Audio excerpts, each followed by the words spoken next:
I've known him for over 40 years. He's concerned me for 40 years. He's not a decent man. He's a dictator, and he's struggling to make sure he holds this country together while still keeping this assault going.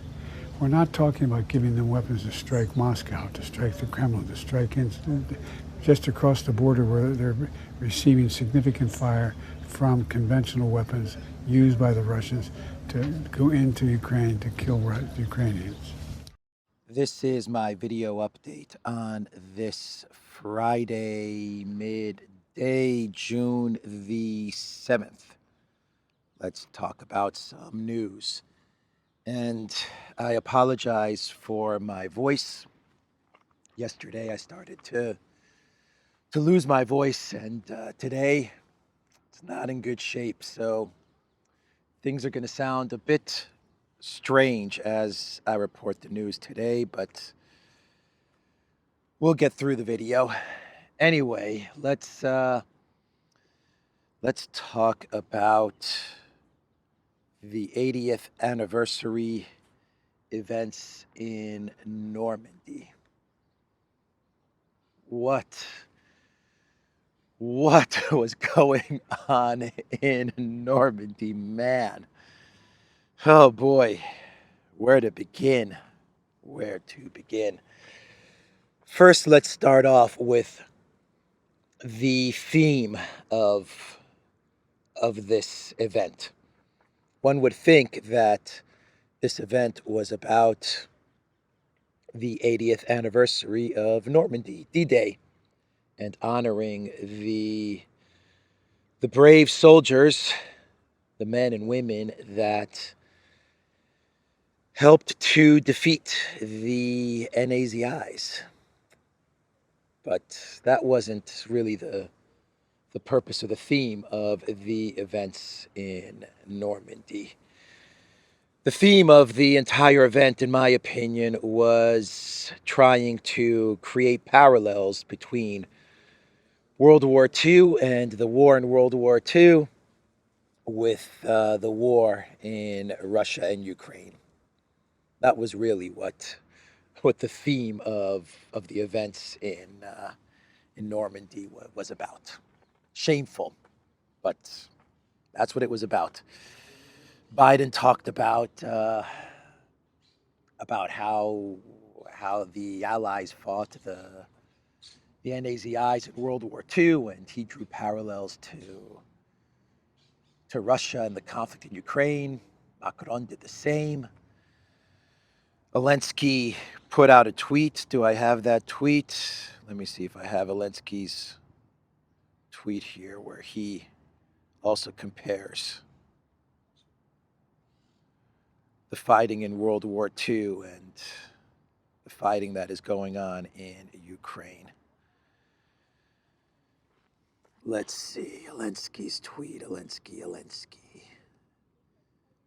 Someone in the comments yesterday said, Alex, you're starting to sound like Elensky. You need to cut out the Elensky imitations. You're starting to sound like him. It's my voice, man. My voice is giving out.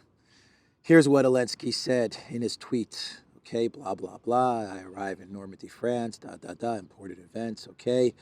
Allies defended Europe's freedom then, and Ukrainians do so now. Unity prevailed then, and true unity can prevail today.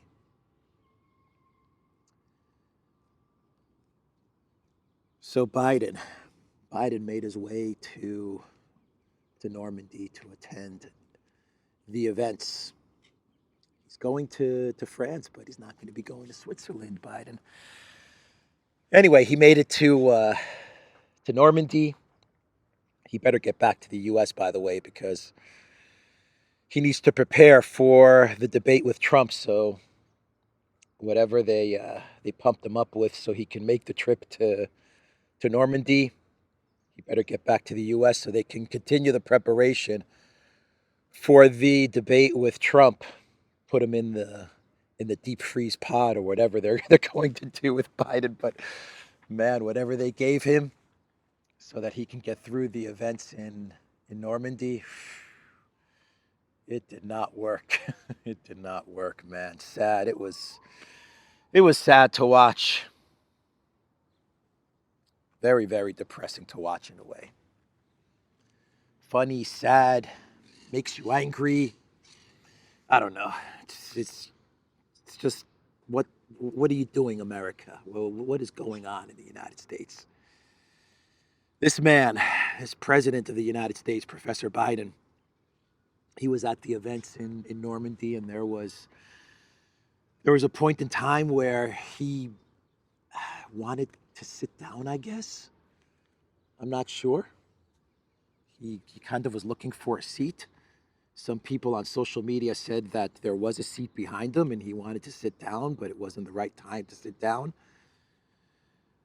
Other people were speculating other things, and you could see Jill Biden. Jill was kind of like this, going to Biden, was trying to sit down. She's like, not yet. She said something to Biden.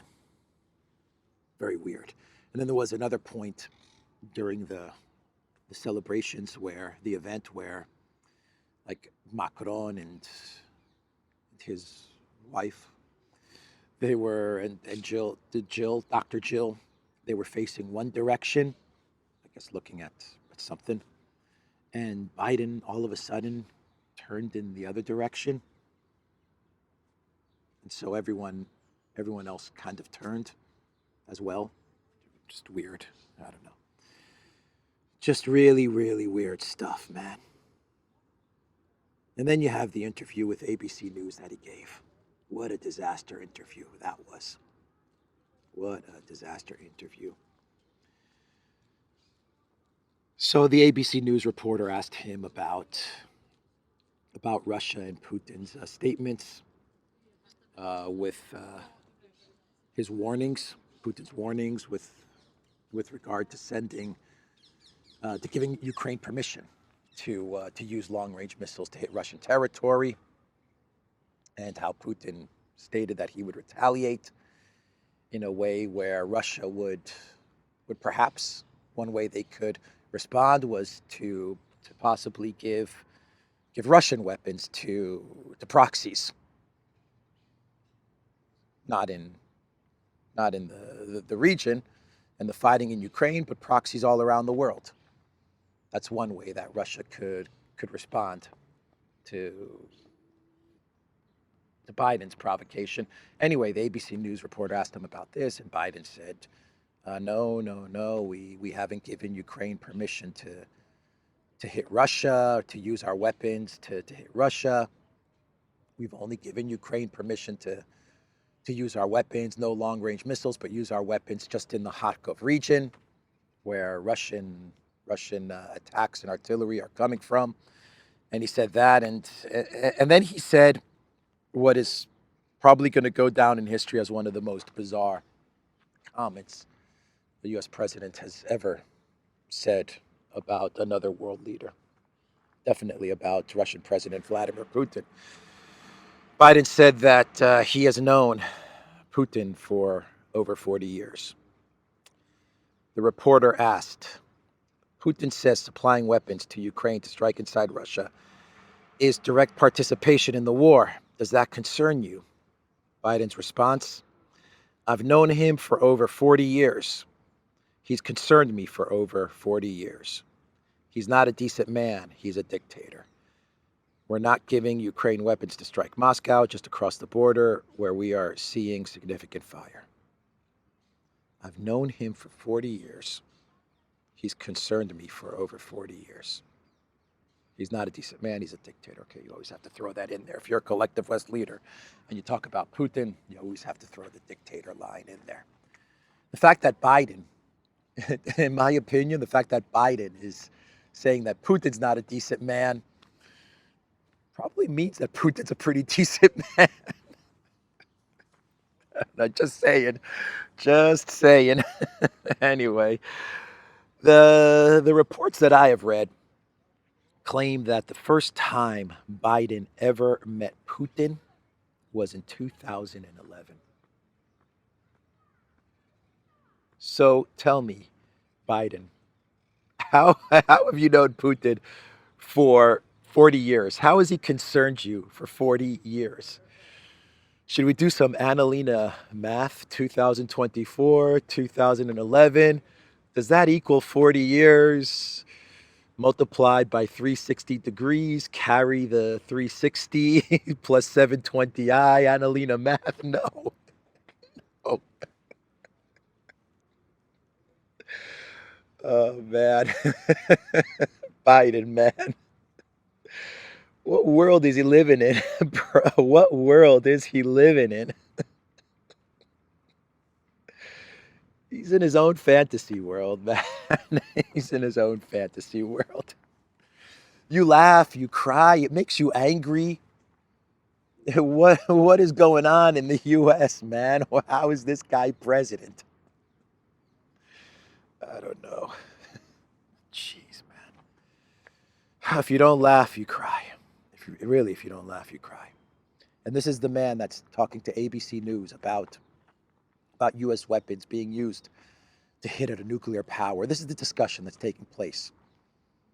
US weapons being used to hit a nuclear superpower, and how that nuclear superpower is saying that they're going to retaliate against the United States by putting U.S. men and women, soldiers, in harm's way, because that's what Biden is doing. He's putting U.S. soldiers at risk by giving Elensky permission to use U.S. weapons to hit Kharkov. That's what Biden is doing. U.S. soldiers stationed around the world are now at risk because of this bonehead move from Professor Biden. And this is a real serious conversation that should be taking place, and Biden's talking about how he's been concerned with Putin for 40 years. Yeah, okay, Biden. In what dream, in what multiverse parallel universe have you been concerned with Putin for 40 years? He's not a decent man, he's a dictator. Okay, whatever. The Kremlin responded to Biden's calling of Putin a dictator and not a decent man. And Peskov said that that Putin's not even going to stoop to Biden's level. That's what he said. The statements of the U.S. president about Putin only harm Biden's own reputation. Putin does not react to such insults, therefore he will not respond in this way. You know what Putin would say if you were to ask him? If you went to Putin at the St. Petersburg International Economic Forum and asked him for his response to Biden calling him a dictator and not a decent man, and knowing him for over 40 years and being concerned with him for over 40 years, Putin would say, "Told you so." Predictable. When you ask me who do I prefer as president of the United States, Biden. Completely predictable. Yeah. What else? So that was Biden. I think that was Biden. Yeah. How about Macron? Let's turn our attention to the host, Emmanuel Macron. Waiting for Elensky to arrive and hugging Elensky when he arrives with his wife. Macron is with his wife. And Elensky arrives with his wife. And what a hug. What a hug from Elensky. Oh, come here, Macron. Let me hug you. Macron, oh, Elensky, come here. Let me get a whiff of that Elensky number 5. Yeah, very, very happy to see each other, Elensky and Macron, right? So Macron announced that he's going to be giving Ukraine, I think he said 5 Mirage fighter jets, Mirage 2000 fighter jets in 6 months.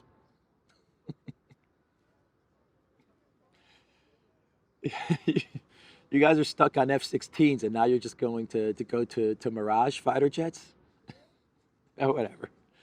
We still can't really get the F-16s going, the next wonder weapon, which is the F-16. So let's just move on to Mirage fighter jets. And I believe it's 5. Like 5 Mirage fighter jets are that's gonna make the difference, Macron. That's gonna make the difference. He also said he's going to train, that France is going to train 4,500 troops. Yeah, that's going to make a difference as well. Those troops will last 4 days, 4.5 days, with some of the statistics that I've seen as far as Ukraine casualties on a daily basis. It's at like 1,200 or something like that. Yeah, that's gonna work, Macron.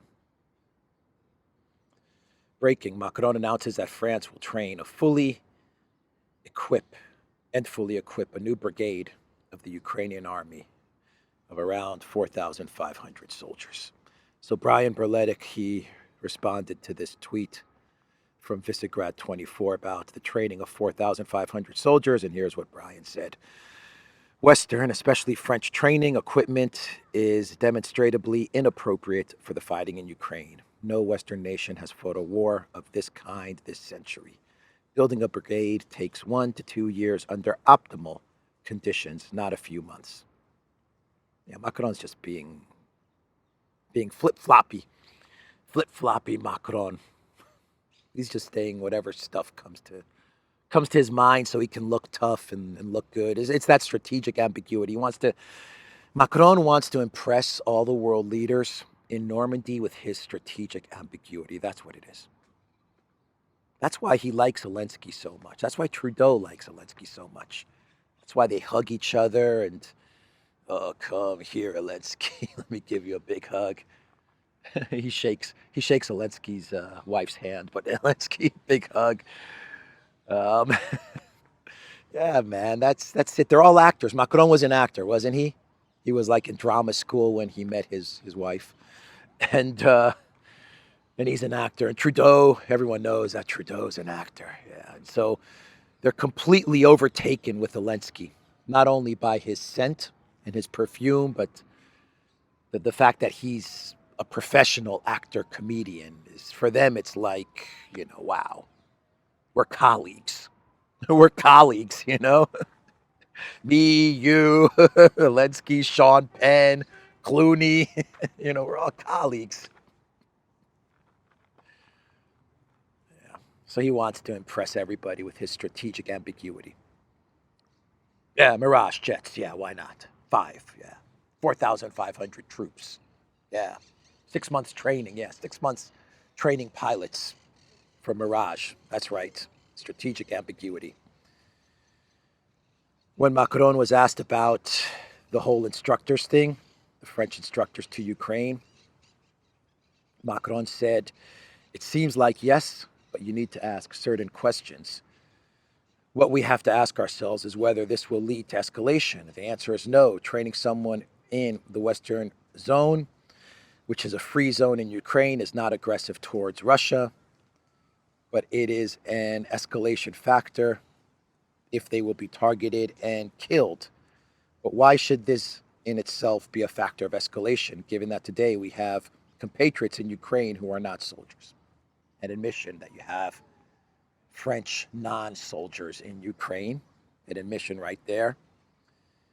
And then basically saying that these people that are going to be sent, these instructors sent to Ukraine, French instructors, are nothing more than tripwires, right? It's not an escalation for us to send the French instructors to Ukraine, but it is an escalation if Russia annihilates them, which Russia will do, and they have said that they will annihilate any foreign soldiers or foreign mercenaries that enter Ukraine. They will not have immunity. Russia has said this many, many times, and basically this is Macron saying, yeah, I'm going to send these French instructors, to Ukraine, and this is not a provocation, but if Russia annihilates them, well, then that's a provocation. And reports are that, I think it was in Politico, that Macron is talking to Biden to try and get the U.S. to back him up with the instructors. He's already starting to cry to Biden, or preparing Biden for when he comes to Biden and starts crying about how Putin annihilated French soldiers. Please, Biden, please, USA, bail us out, come to our rescue. That's basically what Macron is talking about. That's what he's hinting at. He's already hinting at the fact that he's going to be running to the United States to bail out France if it actually does send instructors to Ukraine. Pathetic, man, Macron. Flip-flopping Macron. Strategic ambiguity, flip-flopping Macron. And this takes us to Elensky. Let's talk about Elensky at Normandy. Going to the events of the 80th anniversary of D-Day, wearing his best green shirt. You can't even wear a tie, not even for the 80th anniversary of D-Day, Elensky. I mean, my God, man. My God. Oh, boy. Black tie, black suit, somber event, an event honoring heroes that fought against your Bandera, your Bandera guys, right? I guess Zelensky was there to represent the Bandera faction of World War II. I don't know. But, bro, you can't even wear a tie to this event.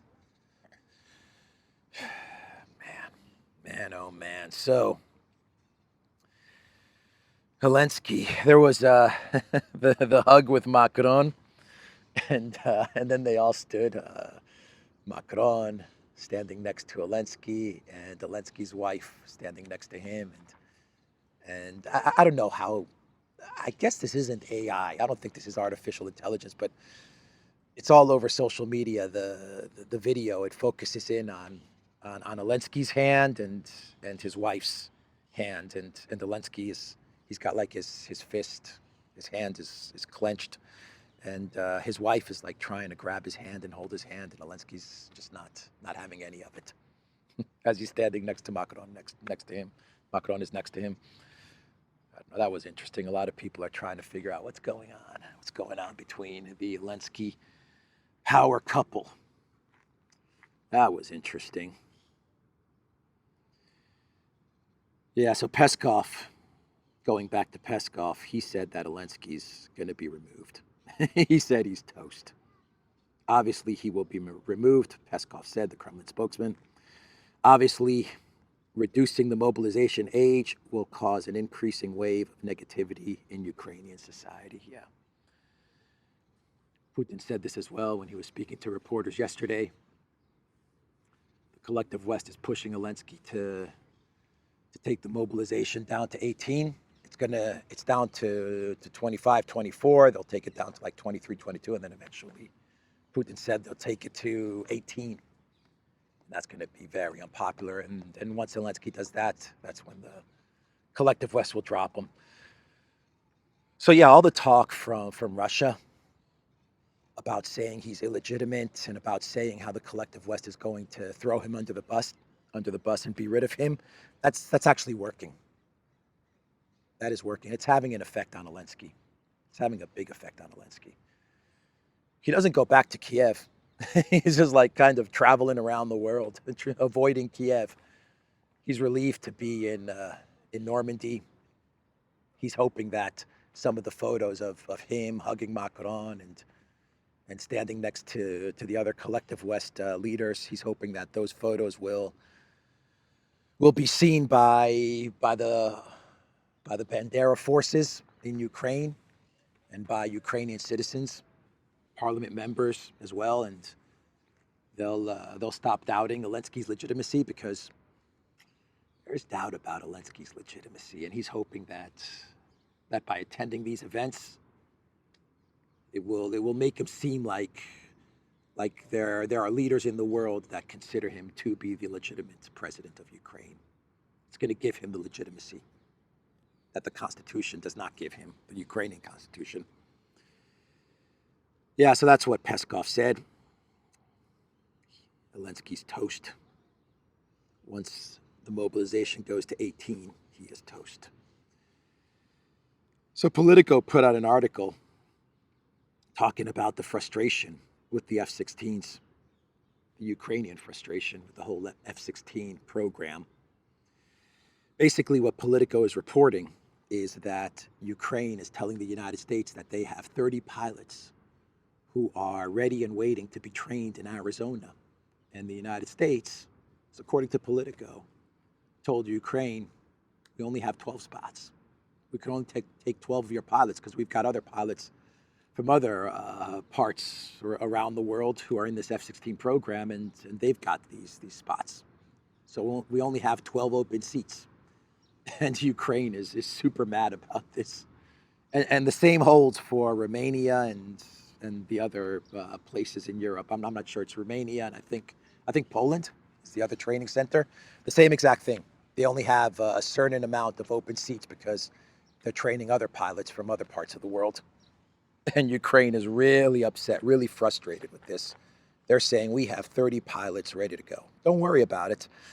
You can go into the Macron Mirage 2000 fighter jet program. An appropriate name for this program, Mirage, because it's a mirage. Appropriate name for the fighter jet, but an appropriate name for this pilot training program, a 6-month pilot training program, the Mirage, Mirage 2000. Yeah, so that's what Politico was reporting.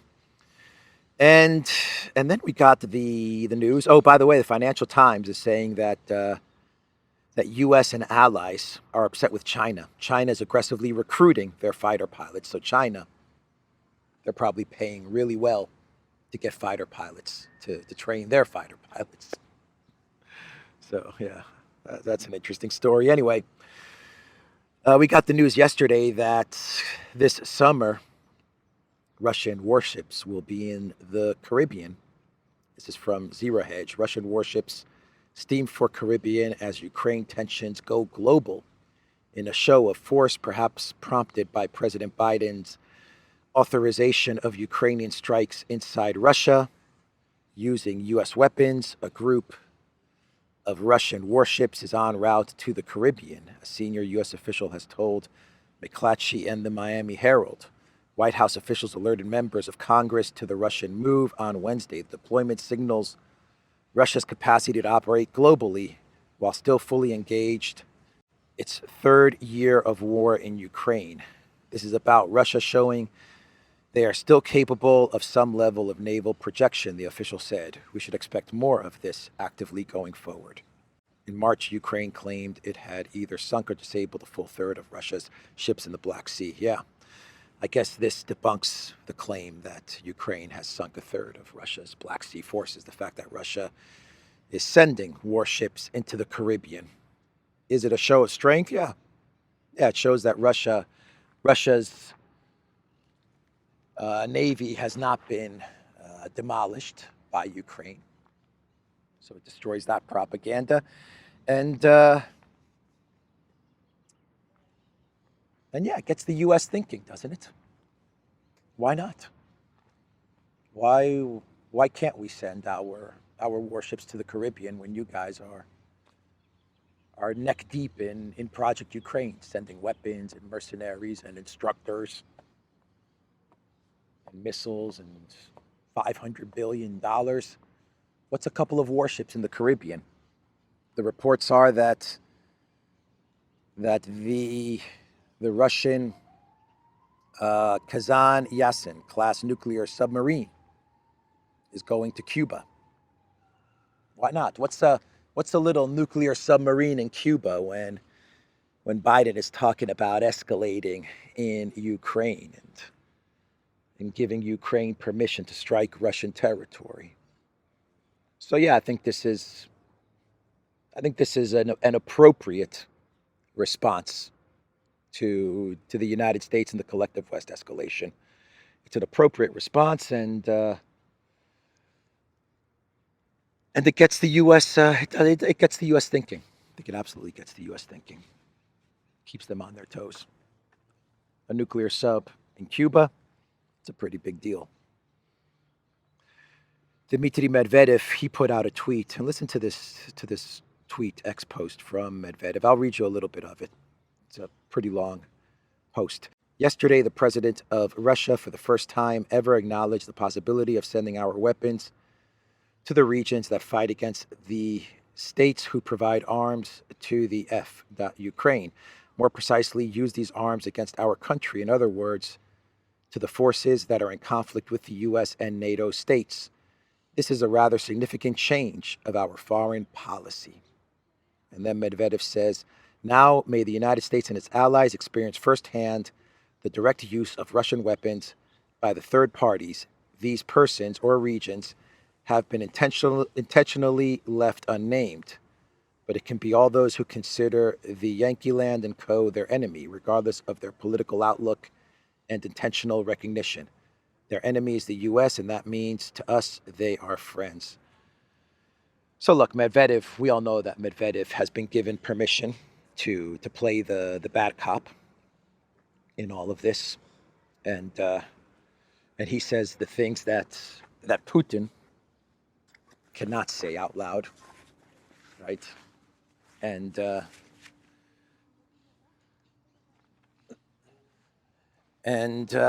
what else? What was I saying? And yeah, he calls he doesn't really call the U.S. an enemy, but he says that the enemies of the U.S. are our friends. Remember, Peskov said the other day, for the first time, that we've seen that the United States is indeed the enemy of Russia. Now we have Medvedev saying that where our weapons will go to these proxies, where we might send our weapons, these proxies are the enemies of the United States, and that makes them our friends. What did I say? Biden, he put in danger the lives of U.S. soldiers. That's very serious. I think it's a very serious thing. And I'm surprised that there was no one in the Pentagon to tell Biden, no, don't do this. You're going to endanger the lives of our military around the world, 800 something bases. There was no one in the Pentagon, no one in the U.S. government, in the deep state, in the establishment to tell Biden, no, don't do this. Alexander, to his credit, we did a show on the Duran, and when we were talking about the possible responses by Russia, Alexander called it. Go back a week and a half ago. Alexander said the most likely response from Russia to this escalation, hitting Russian territory, is going to be to go after proxies, to arm proxies that are fighting the U.S. And he was 100% right. Another thing that Russia's doing, which is what I said, is they're degrading Ukraine's energy system. That's another thing that they're doing. And the Financial Times, they ran an article the other day talking about how Ukraine's energy grid is collapsing, man. It's just collapsing. Russia has taken out over half of Ukraine power generation.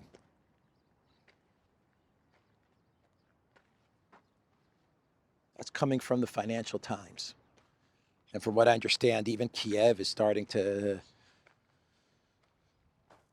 block off hours where there's no power. And we're in the summertime. Wait till we get to the winter. And it's not going to take much for Russia to knock out the energy system completely. It's not going to take much at all. And when the Financial Times, when they posted this article, what did Ukraine do?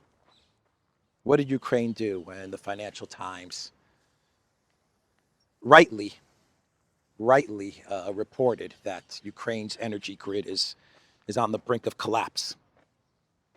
Ukraine said that the Financial Times are a bunch of Putin stooges. That's Ukraine's response. The Financial Times are Putin puppets for reporting the truth about our situation with our energy grid. Crazy. Oh boy.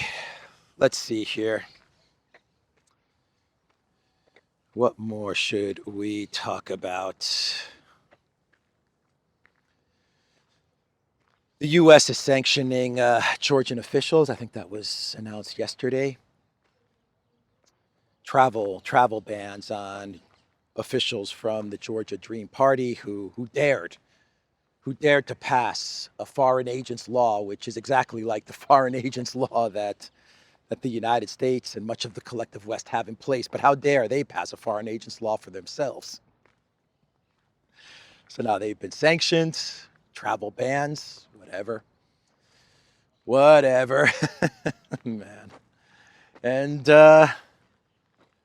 Axios reported that Trump, he's getting close to picking his VP. He is getting close. Let me give you the names on the short list. Do I have it bookmarked? Yes, I do. Axios, Trump has requested financial and other documents from 8 potential VP picks as he formalizes his vetting. The contenders in no particular order: J.D. Vance, yes. Doug Burgum, okay. Marco Rubio, no. Tim Scott, no. Ben Carson, yeah. Elise Stefanik, no. Byron Donalds, yeah. Tom Cotton, no. What do you guys think of this VP list? Who would you say Trump goes with? Who do you think Trump is going to go with? Something tells me J.D. Vance, but I don't know. I could be wrong. I'm worried when I see Rubio, Tim Scott, and Tom Cotton. That worries me. That's like neocon central right there. Anyway, that's the news. With Trump, they sent Steve Bannon to jail for 4 months because he didn't comply with a congressional subpoena or something like that. So he reported to prison yesterday. But it's Russia that locks up the political opposition, right? It's not the U.S. It's Russia. So I think you have Navarro, you have Bannon. They're going after Trump, but it's all about Navalny. Rejection, man. Rejection. Let's do some clown worlds. I think we could do some clown worlds. Let's start off with Pirate Schultz. Our matey, Pirate Schultz. Pirate Schultz was speaking to German officials the other day, and Pirate Schultz said that the Switzerland Peace Summit is not really about peace. It's not about finding a solution and finding peace in Ukraine. That is what Schultz said. In a speech focusing on security issues, Schultz told lawmakers that there will be no peace negotiations at the summit, which is due to take place in Switzerland next weekend. We are still a long way from that, Schultz continued, adding that he intends to use the conference to engage countries around the world in order to make it clear to Moscow we stand by international law and the Charter of the United Nations. So then why the hell are you calling it a peace summit? If it has nothing to do with peace, why are you calling it the Switzerland Peace Summit or the Switzerland Peace Summit Formula or whatever? Why are you putting that word peace in there? Why don't you call the event the Switzerland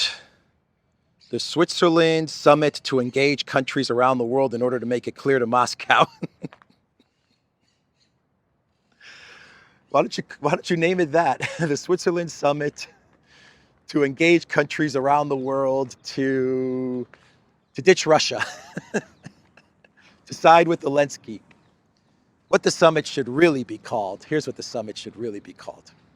The Switzerland Summit to ease Elensky's concerns that he's the illegitimate president of Ukraine. That's what the summit should really be called, because that's what the summit is all about.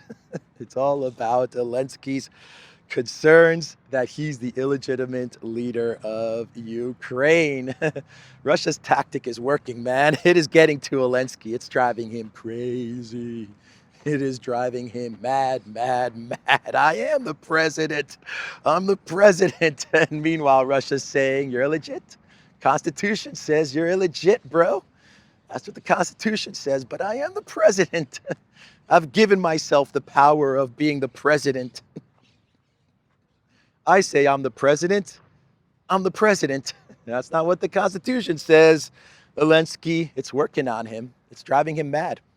So yeah, he wants to be in Switzerland, surrounded by all the big world leaders, the Modis and the MBS and the Xi Jinpings and the Bidens. And he wants those photos to go back to Kiev, and for everyone in Kiev, the parliament and the Banderites in the West, for everyone to say, okay, Zelensky is regarded as the president of Ukraine. We can't coup him just yet.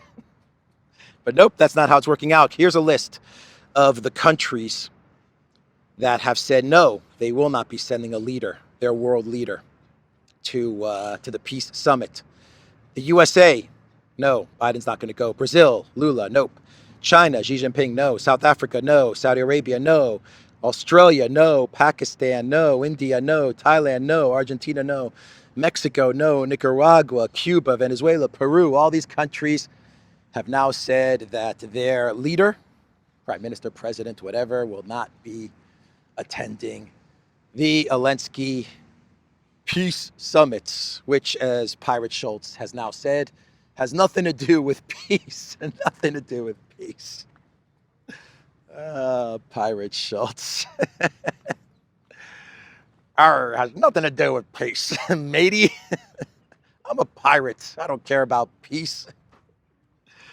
What's next? The Guardian put out an article with the title, "It's emotionally very difficult.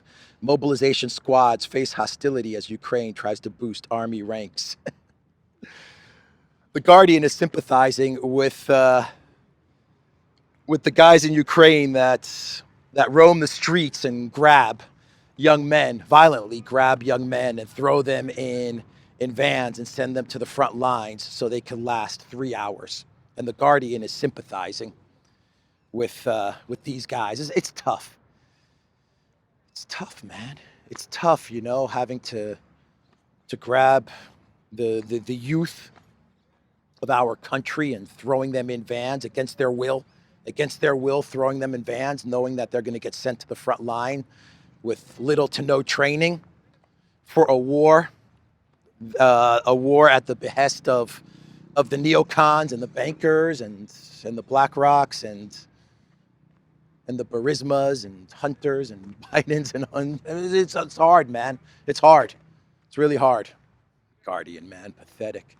Guardian, sympathizing with these guys. Anyway, let's do one more. Do I have time? This has been a long video, dang. Kaya Kallas put out an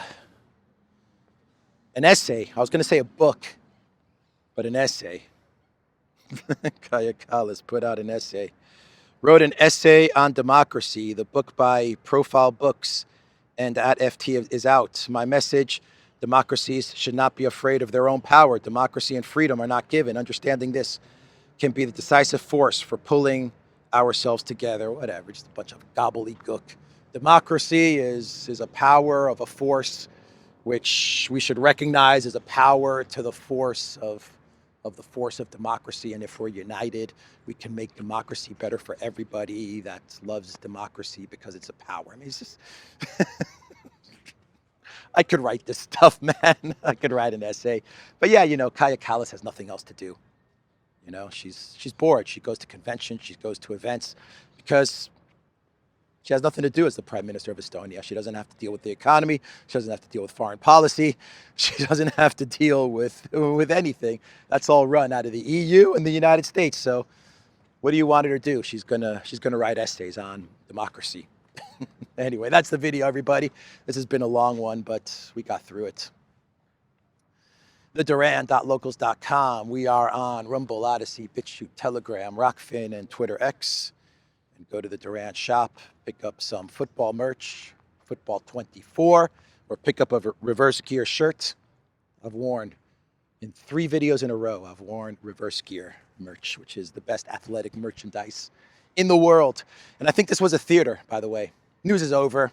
If you want to stick around and just take a look at what I think, I can imagine this being a theater or something where, I don't know, maybe a famous Greek philosopher once stood right here and addressed the people listening. I don't know, maybe. Anyway, that's the video, everybody. Take care.